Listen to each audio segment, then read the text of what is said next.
Assalamualaikum warahmatullahi wabarakatuh. Hai semua sobat Semagadia, gimana kabarnya hari ini? Tetap semangat kan? Kembali lagi saya Ibu Restuku Malasari akan menemani kalian dalam podcast Semagadia kali ini. Kali ini nih, tebak Ibu ditemani oleh siapa? Biasanya kan Ibu membahas tentang obat-obatan ya.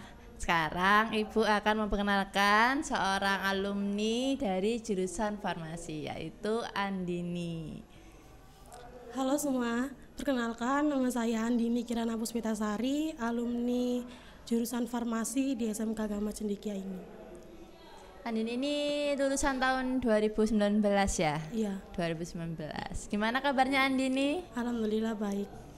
Apa aja kesibukannya sekarang? Sekarang kuliah ya sekarang. Ya. Jadi walaupun kita lulusan SMK, tapi tidak menutup kemungkinan bagi siswa SMK untuk tetap melanjutkan kuliah ya. Andini bisa cerita nggak dulu gimana asal mulanya bisa kenal sama SMK Agama dan bisa bergabung sebagai siswa SMK Agama? Oke, pertama itu kenal itu emang dari kecil udah kenal ya, karena rumahku deket sini gitu. Oh, deket sini ya? Iya. Sekolah jalan kaki kan Bu, jadi deket banget. Terus ya karena aku tuh pengen ke jurusan kesehatan, akhirnya ayah sama ibu aku itu nyaranin buat gimana kalau sekolah di situ aja deket kayak gitu. Jadi ya akhirnya ambil di Gama gitu. Di Gama ini kan banyak jurusan nih, ada 4 jurusan: multimedia, pemasaran, perawat, sama farmasi. Andini kenapa kok milihnya jurusan farmasi? Untuk ambil jurusan farmasi sendiri gini, karena di saudara-saudara aku itu kesehatannya kebanyakan keperawatan. Terus akhirnya kan kebetulan di sini juga ada keperawatan sama farmasi. Nah, kalau ambil keperawatan kan jadi nggak beda gitu ya dari yang lain. Jadi pengennya beda gitu dari saudara-saudara lainnya gitu. Jadi biar bervariasi ya dalam satu keluarga, ada yang perawat, ada yang farmasi. Jadi nanti bisa collab gitu kalau kerja gitu ya. Iya. Terus selama di Semagadia itu apa aja, Din, pengalamannya selama sekolah di sini? Kegiatan-kegiatan selama dulu SMK itu apa aja? Dulu waktu masih kelas 1 itu kan ikut OSIS gitu.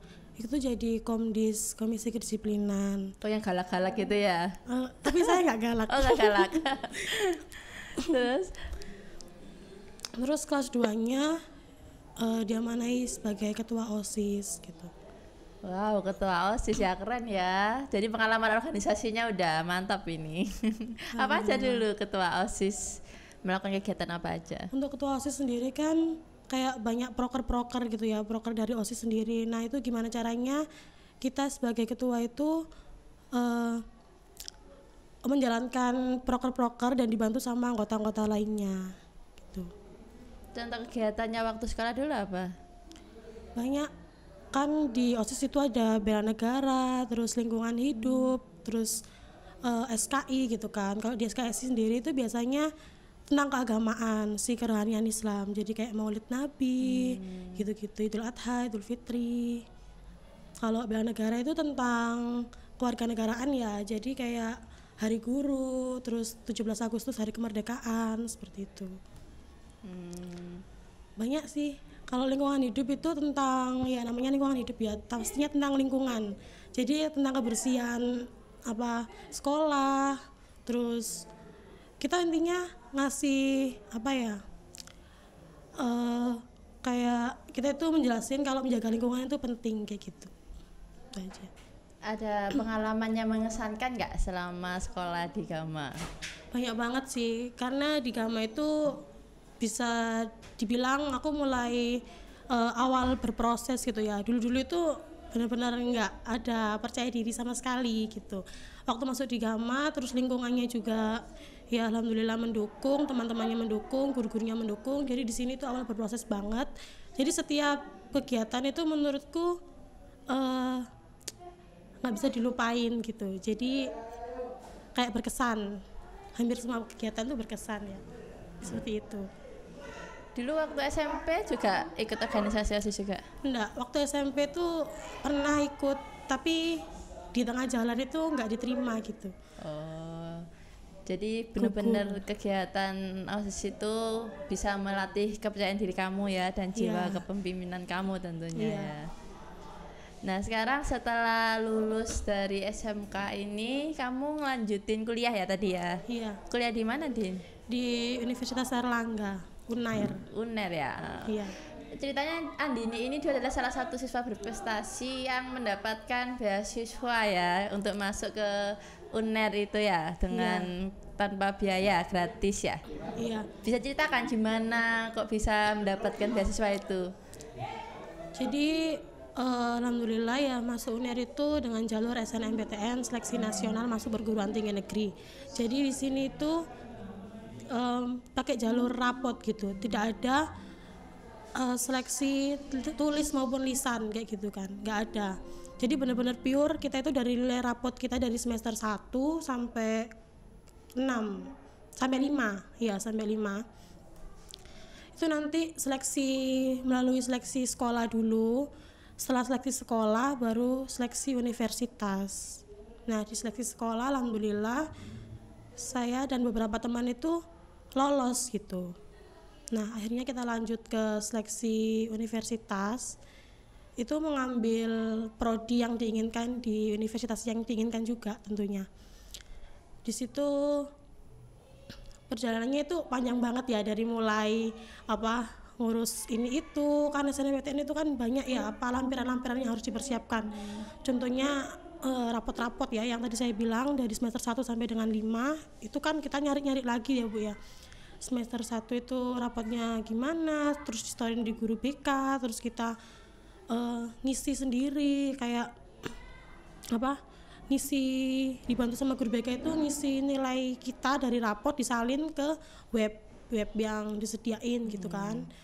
Nah waktu seleksi sekolah itu ada beberapa teman-teman yang ikut, tapi alhamdulillahnya terus saya kan lulus ya. Setelah itu saya benar-benar bingung banget mau ambil prodi apa karena saya tidak ada pandangan lain selain Unair gitu kan. Karena nggak itu orang tua itu nggak ngizinin buat ambil di luar kota gitu. Jadi nggak mau jauh dari anaknya ya. Iya gitu. Jadi salah satu pilihannya adalah Unair ya. Iya betul. Udah sih itu aja, terus kita nanti benar-benar begadang ya selama 1 minggu itu mikirin jurusan, mau ambil jurusan apa, terus masukin data-data. Itu intinya hampir 2 mingguan lebih lah buat ngurus semua itu. Akhirnya ambil jurusan, terus baca-baca sih peluang jurusan itu apa aja gitu, terus peminatnya banyak atau enggak. Pastinya kalau peminatnya banyak itu kan kecil kemungkinan gitu, apalagi kita dari SMK. Jadi ya pinter-pinter cari peluang aja sih gitu. Akhirnya pilihan pertama kesehatan masyarakat, kedua biologi, dan alhamdulillah keterimanya di biologi pilihan kedua. Rezekinya di biologi ya. Iya. Untuk farmasinya nggak ada ya? Nggak ada jurusan farmasinya?